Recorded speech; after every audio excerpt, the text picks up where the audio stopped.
Bom dia, pessoal! Vamos iniciar então aí a correção das atividades dessa semana de 22 a 26 de junho de 2020, tá? Hoje a gente vai fazer a correção das atividades de segunda e terça-feira, tá? Então, na segunda, a gente teve aí um conteúdo sobre grau das palavras. A gente já tinha visto um pouco em português sobre aumentativo e diminutivo. Eu fiz aí um textinho de revisão para quem não lembrava e tinha umas atividades para fazer no livro. Alguns de vocês já tinham feito essa atividade, outros ainda não, tá? Então, eu deixei para quem tinha aí atividades atrasadas estarem aproveitando aí para estar colocando tudo em ordem, o que tinha ficado para trás, tá? Então, aí, sobre o grau das palavras, era para vocês copiarem esse texto explicativo no caderno, para vocês terem o conteúdo, tá? E fazer as atividades no livro. Então, vamos lá. Grau das palavras, aumentativo e diminutivo. Os substantivos podem ser utilizados no aumentativo e no diminutivo, porque aceitam flexão em grau, podendo ser referidos em 3 tamanhos distintos: normal, diminutivo e aumentativo. O grau normal do substantivo indica o tamanho normal de um objeto ou ser. O grau diminutivo do substantivo indica o tamanho diminuído de um objeto ou ser. E o grau aumentativo do substantivo indica o tamanho aumentado de um objeto ou ser. Então, pessoal, relembrando, o que são substantivos? Substantivos são nomes, é tudo que dá nome às coisas, tá? Porta, gaveta, televisão, estojo, caderno, tá? E essas palavras, esses substantivos, eles se flexionam, ou seja, eles mudam de acordo com o grau. Por exemplo, porta é o grau normal. Portinha seria o diminutivo, o grau diminutivo. E portão seria o grau aumentativo, tá? Então, é nessa mudança que a gente fala que o substantivo ele flexiona, tá? Em gênero, em número e em grau. Gênero é feminino ou masculino, tá? Número, singular ou plural. E grau, aumentativo ou diminutivo, tá bom? Então, são essas alterações aí que os substantivos podem sofrer. Por exemplo, a palavra menina tem o feminino menina, masculino menino. Singular, menina, plural, meninas. Grau diminutivo, menininha. Grau aumentativo, meninona, tá? Então, a gente vê aí que o substantivo, ele se flexiona, tá bom?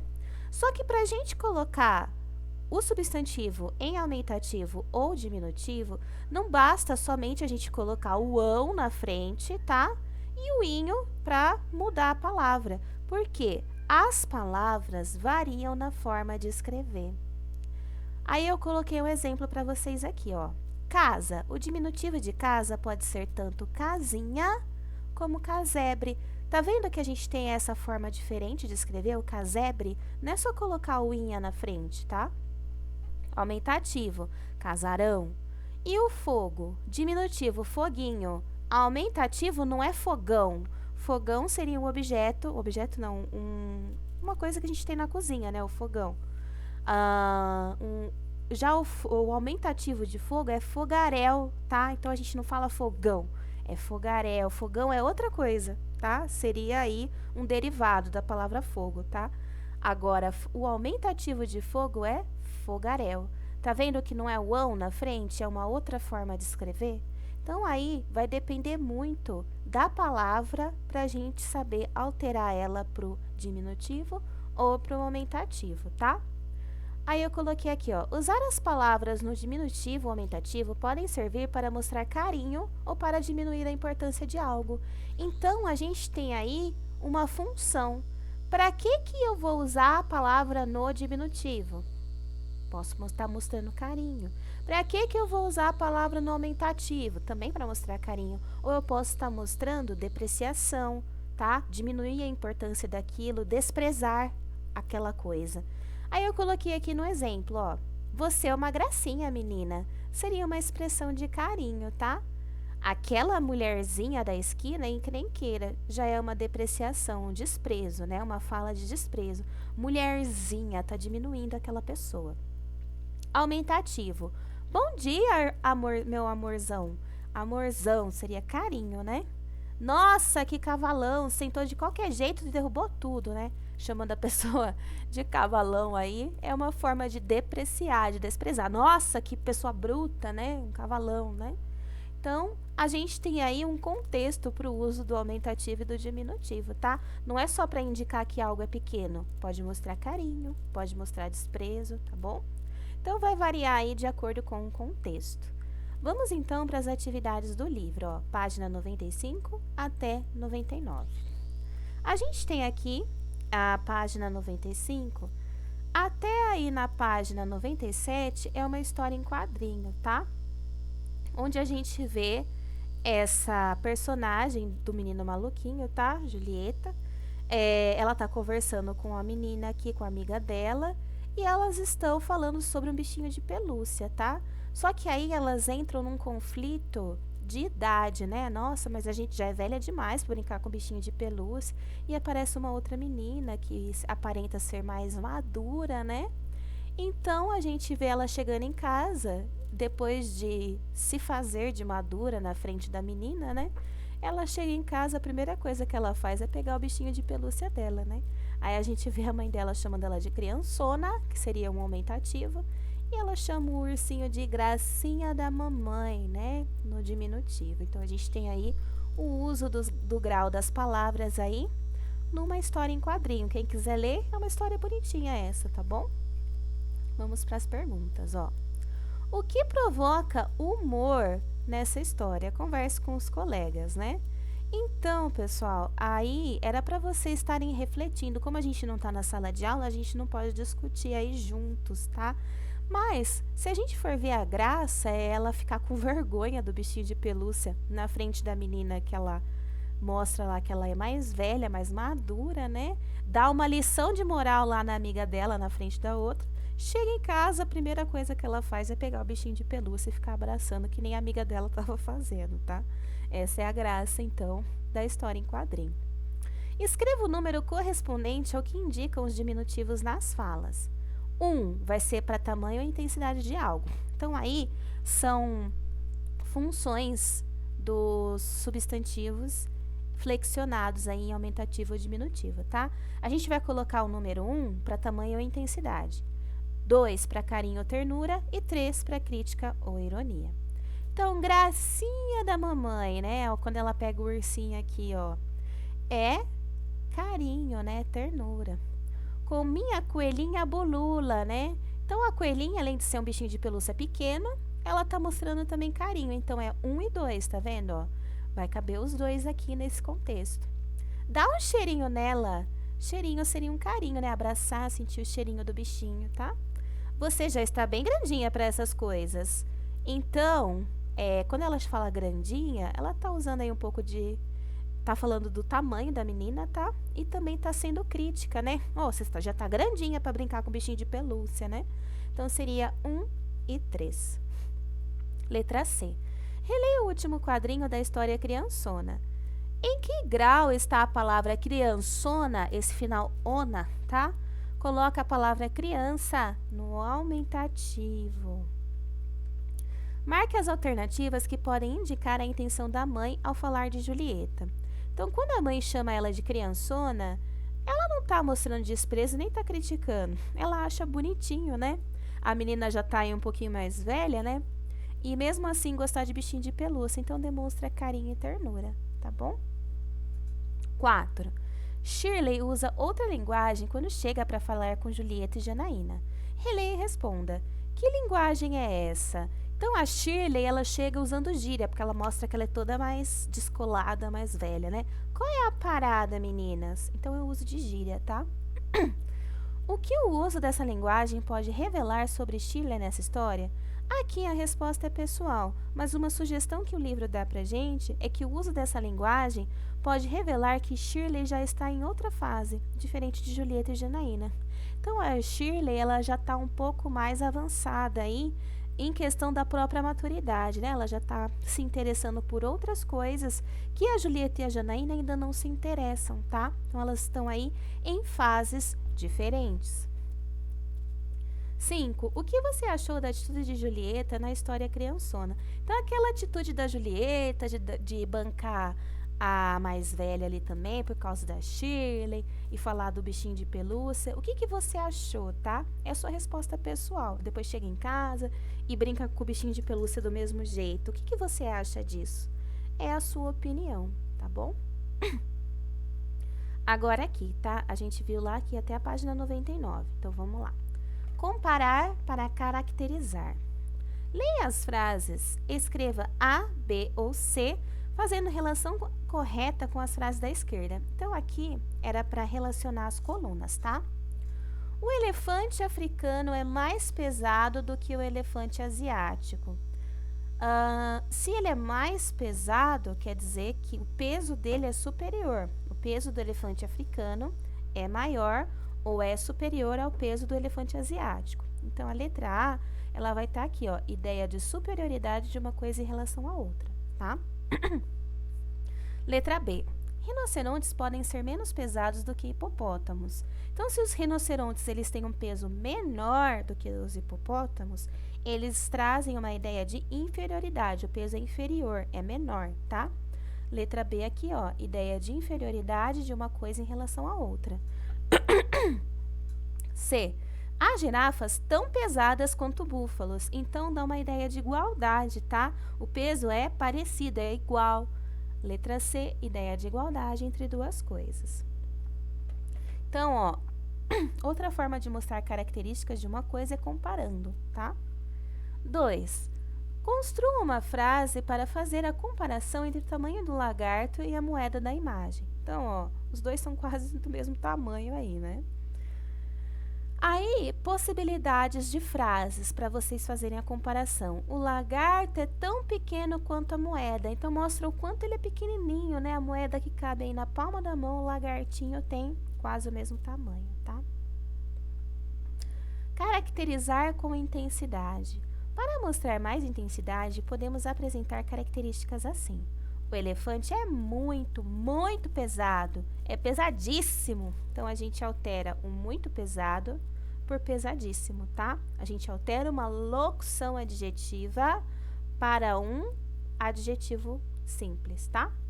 A sucuri é extremamente silenciosa quando se aproxima de suas presas. Ela é silenciosíssima, tá? E aí, você tem que fazer o mesmo, substituindo aí os adjetivos, as locuções, tá? Por um adjetivo simples. Então, vamos lá. Vi um pôr do sol lindo, lindo. Vi um pôr do sol lindíssimo. O leão é extremamente bravo. O leão é bravíssimo, tá? Então, aí a gente pega esse advérbio de intensidade, o muito, extremamente, tá? Junta aí com o adjetivo e ele se torna, então, um adjetivo simples, bravíssimo, lindíssimo, tá? Essas foram as atividades, então, no livro de português. Daí eu tinha colocado uma atividade de matemática sobre contornos, tá? A parte de geometria. Vamos lá, então, no livro de matemática, página 42, tá? A gente tem aí uma parte sobre os contornos, trabalhando um pouco uma introdução aos polígonos, tá? E ele vai começar falando o seguinte, ó, as atividades. Orlando, Matheus e Lúcia resolveram mostrar exemplos de figuras geométricas conhecidas como contornos. Cada um fez de maneira diferente. Observe e escreva o nome de cada contorno. Eles já foram vistos nos anos anteriores. Orlando contornou a face de uma moeda. Então, esse contorno da moeda redondinho é uma circunferência. Mateus usou um pedaço de barbante. Ele fez essa forma com o barbante, tá? Acabou formando esse contorno, que é o contorno de um retângulo. Lúcia usou palitos. Com os palitos, ela fez um triângulo, tá? Pegue um sólido geométrico que tenha face quadrada. Contorne essa face no caderno para obter um quadrado, que é outro exemplo de contorno. Agora, observe o nome e a posição de cada símbolo sólido geométrico, desenhado abaixo. Escreva o nome do contorno que será obtido da face apoiada na folha de papel. Faça isso concretamente em uma folha de papel sulfite e verifique se você acertou. Então, aqui ele desenhou pra gente aqui como seria desenhar a base quadrada lá no caderno. Você pode, sei lá, usar uma borracha sua que seja quadradinha, ou se você tem um cubo mágico em casa, ou um dado, tá? Colocar em cima do caderno e desenhar o contorno dele. E você vai obter um quadrado desenhado na folha. Quando a gente contorna a base do cone, a base dela é uma circunferência, tá? Um círculo. A base do paralelepípedo é o retângulo. E a base dessa pirâmide deitada dessa forma assim é um triângulo, tá bom? Então, é como se ele tivesse deitado sobre a folha e você estivesse contornando com o seu lápis, tá? Você obtém esses contornos. A2. Observe essas 4 regiões planas, tá?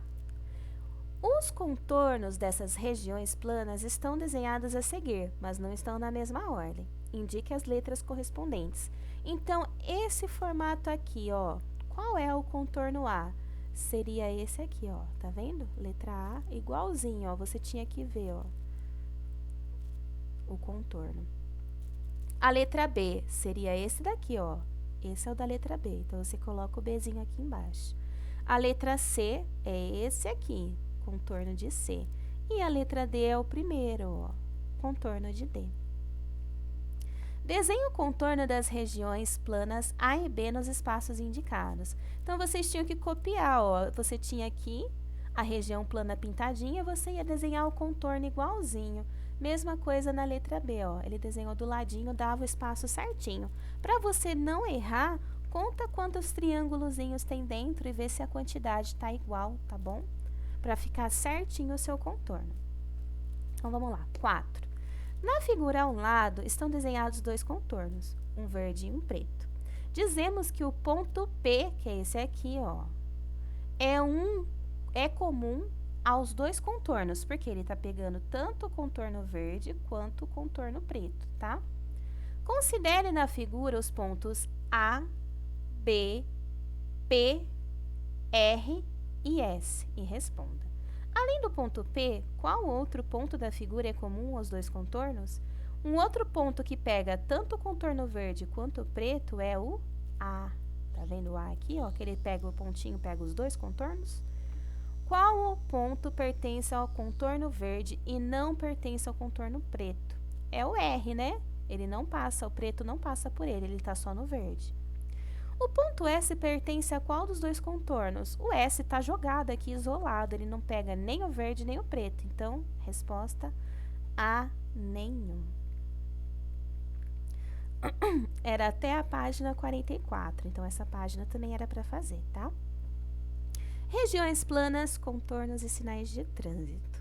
Para a segurança de todos, é importante conhecer e respeitar os sinais de trânsito.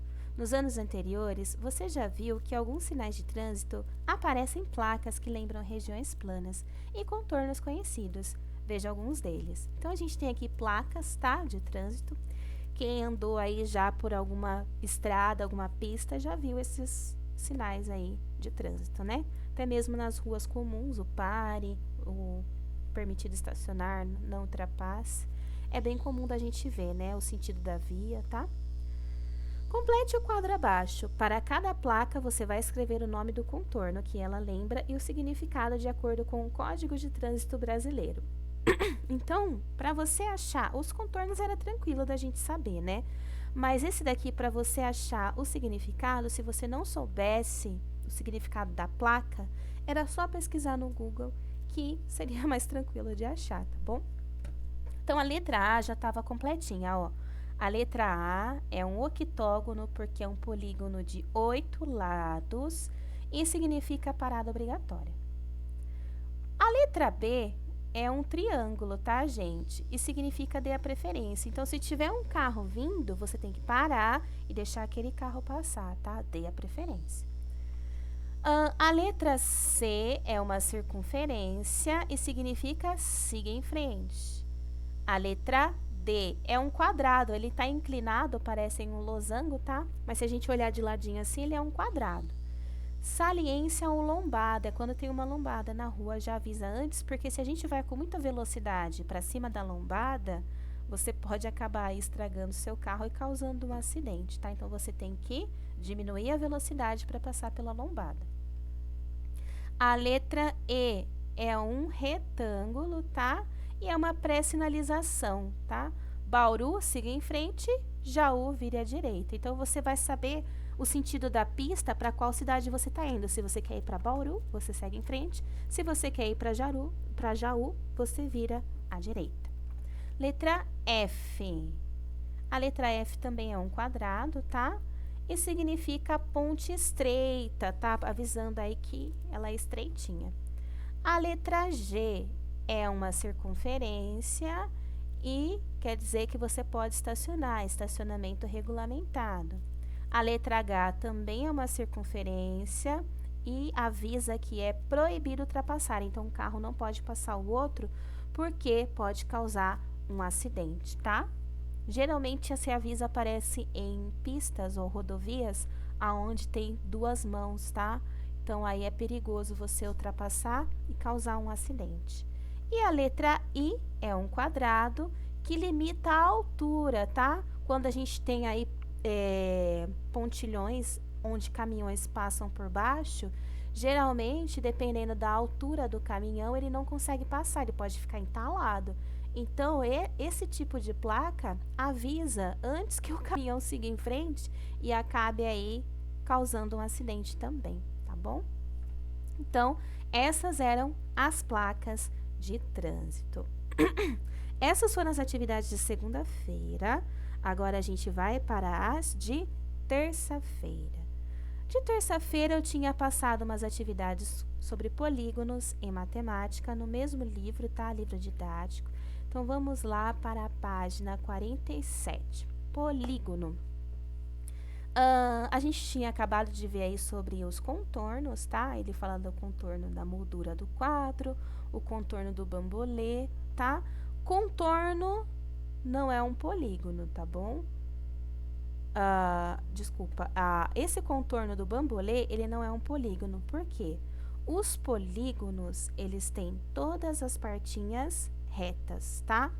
Então, aqui no caso do retângulo, ele dá a ideia de polígono porque ele é todo retinho. Já a circunferência, ela é redondinha, então ela não é um polígono, tá? O polígono tem todos os lados retos, tá? E eles se fecham, eles não ficam abertos, tá bom? São segmentos de reta aí que se encontram e se fecham, tá bom? Então, vamos lá. Você já viu os polígonos nos anos anteriores? Converse com os colegas e procurem se lembrar. Quando o contorno de região plana é chamado de polígono? Aí, a resposta, tá? Quando é formado só por segmentos de reta, ou seja, quando ele é todo retinho, e essas retas, elas não se cruzam, tá? Elas só se encontram em um vértice, um pontinho, tá bom? E aqui, então, na 2, era para vocês identificarem quais dessas figuras são polígonos. Essa daqui é um polígono, tem todas as partes retas e se fecha. Essa também é um polígono, apesar de ser bem estranho, tá? Todas as partes são retas, o quadrado e o triângulo também. Esse não é um polígono porque ele é redondinho, tá? Os polígonos têm só segmentos de reta, é todo retinho. E essa daqui tem uma parte arredondada, por isso que também não é um polígono, tá? Então, é essa e essa que eram polígonos. Aqui na 3, você vai dar o nome do polígono de acordo com a quantidade de lados, tá? Então, 3 lados, 3 vértices, é um triângulo. 4 lados, 4 vértices é um quadrilátero. A gente tem vários tipos de quadriláteros, tá? Que tem nomes. Quadrado, retângulo, tá? O trapézio, o paralelogramo, tá? Todos eles são quadriláteros. Aqui, 5 lados e 5 vértices é o pentágono. 6 lados e 6 vértices, hexágono, tá? Aí, ele pede para pesquisar, para você saber o nome dos polígonos de acordo com a quantidade de lados, tá? É meio que um desafio aí para pesquisar, mas é fácil de achar, tá? 7 lados se chama heptágono, 10 lados, decágono. 8 lados, octógono. 20 lados, icoságono. E 9 lados, eneágono, tá? Esses eram os nomes dos polígonos de acordo com a quantidade de lados. 4 pessoas se encontram e todas se cumprimentam com um aperto de mãos. Qual é o total de cumprimentos? Então, aqui ele pega as 4 pessoas, tá? Desenha como um quadrado. Essa cumprimenta essa, que cumprimenta essa, que cumprimenta essa, que cumprimenta essa, que cumprimenta essa e essa. Então, se a gente contar, dá 4 lados, 5, 6. São um total de 6 comprimentos ou 6 segmentos de reta, tá bom? Então, desenhando o quadrado aí, 4 pessoas, uma em cada vértice, tá? Dava pra gente ter a ideia aí da quantidade de comprimentos. 6. No ano anterior, você viu que é uma região poligonal.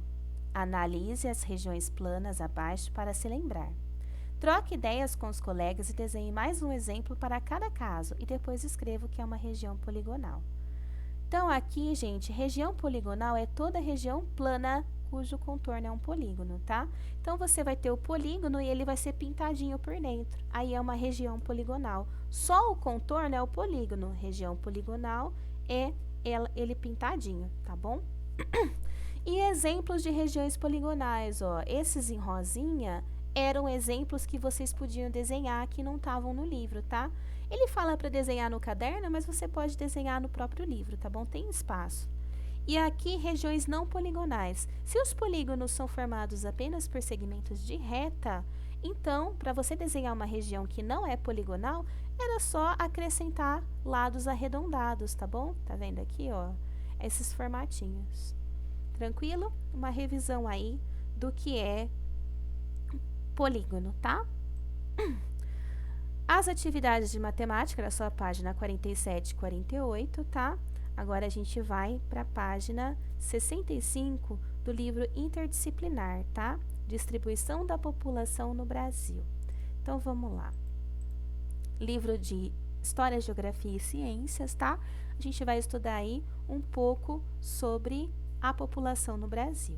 Então, embora o Brasil seja um dos países mais populosos do mundo, seus habitantes estão distribuídos de forma desigual por suas regiões, como podemos ver no mapa abaixo. Aí a gente tem o país, nosso Brasil, dividido pelas regiões Norte, Nordeste, Centro-Oeste, Sudeste e Sul, tá? São as 5 regiões do Brasil. Qual é a região brasileira com mais habitantes? E quais são as 2 regiões com menos habitantes? Então, a gente tinha bastante pessoinhas, tá? Aqui só tem 2, aqui tem 2, aqui tem várias, e aqui tem mais ou menos, e aqui mais ou menos também. Então, cada pessoinha representa 4%, tá? Então, aqui tem mais habitantes, é a região sudeste, tá? Onde a gente tem aí o estado de São Paulo, tá? É a região sudeste, é a nossa região que é a mais populosa. E a com menos habitantes é a região centro-oeste e a norte, ó, que tem só 2 pessoinhas, tá? Se é 4% cada pessoinha, então a região norte e centro-oeste tem só 8% de pessoas, tá? Ordene as regiões brasileiras conforme o número de habitantes. Comece com a região com mais habitantes. Então, era só você colocar ela em ordem de quantidade de habitantes, tá bom? Sudeste é a primeira, segunda Nordeste, terceiro Sul e a quarta fica o Norte e o Centro-Oeste, que tem aí a mesma porcentagem de população, tá bom? Era até a página 67, então a página 66 também, ó. Atividades econômicas no território brasileiro. A distribuição da população no território brasileiro é resultado das características do processo de povoamento nos diferentes períodos de sua história. Desde o período colonial, as pessoas se deslocam de uma região para outra do país em busca de melhores condições de vida e atraídas por atividades econômicas. Observe os mapas para entender melhor como se deu a ocupação do território brasileiro. Então, a gente tem aí o Brasil, de acordo com a passagem dos anos, tá? E os ciclos aí de atividades econômicas. Na época da cana-de-açúcar, a gente tinha aí áreas de cultivo mais próximas aí, tá? E as pessoas, elas costumavam morar mais nessas regiões aonde tinha o cultivo da cana-de-açúcar. Por quê? Precisava de mão de obra, então, onde tem trabalho, vai ter mais pessoas, tá? Aqui na época da mineração, a gente tem uma área lá perto de Minas Gerais aí, tá? Que vai ter mais pessoas aqui, ó, Minas Gerais, Mato Grosso, tá? Um pouco na Bahia aí, são áreas onde houve mineração, a busca pelo ouro, tá? Então, se eles estavam fazendo mineração, eles precisavam de mão de obra e as pessoas aí migravam dessa parte verdinha aqui, tá? Mais para o centro do Brasil para estar trabalhando nesse tipo de atividade econômica, tá? Na época do café, que foi a principal atividade econômica do Brasil aí no século XIX, tá? A gente tem essa parte vermelhinha, a parte do cultivo aí entre São Paulo, Minas Gerais, Rio de Janeiro, tá? Então, as pessoas que estavam trabalhando mais pro centro aí do nosso país, provavelmente elas migraram para a parte onde tinha trabalho. O cultivo de café precisava de pessoas para estar trabalhando no cultivo, na plantação, na colheita, tá? Foi uma época aí que o Brasil estourou nesse negócio do café, devido às nossas condições climáticas, era excelente para o cultivo de café, e aí atraiu as pessoas para essa parte, tá? Inclusive imigrantes de outros países, tá? Principalmente da Europa. E aí no século 20 e 21 a gente tem uma parte mais da indústria, né? O nosso século, o século que a gente está é o 21. A gente tem o desenvolvimento da parte industrial no Brasil. E aonde está localizada as maiores partes das indústrias, tá? A gente tem o estado de São Paulo, Rio de Janeiro, Minas Gerais, um pouco mais aí no Paraná, Santa Catarina. Então, a gente tem aí atualmente um acúmulo de população perto do estado de São Paulo, na parte sudeste, justamente porque as pessoas vão atrás de trabalho e se a gente está numa época onde a indústria que oferece mais oportunidade vai atrair mais pessoas para esses lugares, tá? Então isso justifica aquele mapinha do começo das atividades, ó, onde a maior parte da população se concentra aí na região sudeste, que é onde vai ter as indústrias e oportunidades de trabalho, tá bom? Lembrando, não é porque tem oportunidade de trabalho que vai ter qualidade de vida, tá? A gente sabe os problemas que o nosso estado passa, principalmente pelo acúmulo de pessoas, tá? Às vezes as condições de vida, principalmente na capital, são extremamente cansativas e prejudiciais à saúde, tá bom? Principalmente em relação à poluição. Esses locais que tem mais indústria, né? A gente sabe o quanto o estado de São Paulo sofre aí com a poluição, tá bom? Mas infelizmente as pessoas precisam trabalhar, né? Aqui na página 67, tá? Era para você assinalar na linha do tempo as principais atividades econômicas realizadas no Brasil, aí no século XVI até o início do século XXI, tá? Mencionadas nas legendas dos mapas da página anterior. Só lembrando, tá? Para quem tem dificuldade de ler aí os números romanos, nos números romanos o X significa 10, tá? O V significa 5 e o 1 é um mesmo, tá? X mais V, que é 10 mais 5 dá 15, mais 1, 16. E aqui, ó, X mais X é 10 mais 10 dá 20, mais 1, 21, tá? Então, é do século XVI até o século XXI, tá? Que foi justamente a época que abrangeu os mapas, tá? Século XVI, século XVII, tá? E até o século XXI, o desenvolvimento. Aí, então, a gente tem uma linha do tempo. Então, entre o século XVI e o século XVII, aqui, ó, foi a cana-de-açúcar. Depois do século XVIII até mais ou menos o século XIX, foi a mineração, tá? Principalmente a parte da busca pelo ouro. Do século XIX até o século XX, o café foi o grande protagonista da nossa economia. E depois do século XX até o nosso século atual, que é o XXI, a indústria tem tomado conta aí e tem sido o foco das nossas atividades econômicas, tá bom? Aí, aqui nessa pesquisa, ele pede para você pesquisar na internet, em revistas de jornais, Uma atividade econômica que atrai imigrantes para a região onde você mora.